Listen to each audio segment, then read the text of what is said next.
What's up guys, in this tutorial I will show you how to enable two-factor authentication for Fortnite on your PC.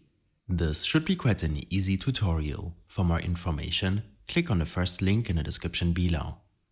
First of all, make sure that you're logged in with your Epic Games account in your launcher or on your console. When this is done, open up your favorite browser and head to fortnite.com/2fa. This will navigate you to your Epic Games account settings when you're logged in to your account. If this is not the case, then make sure to log in here in your browser.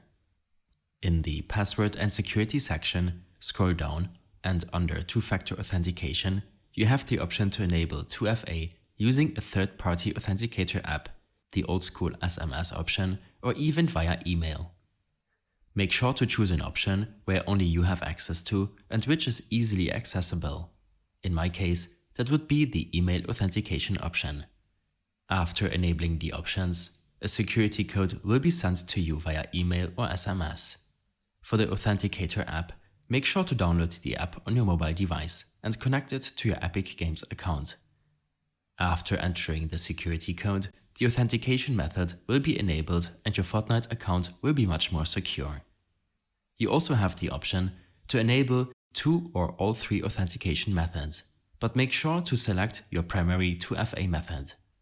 In case you have any further issues or problems following this tutorial, then I suggest following my extensive guide linked in the description below. I hope this helped you out. Leave a comment if you have any questions and see you in the next one.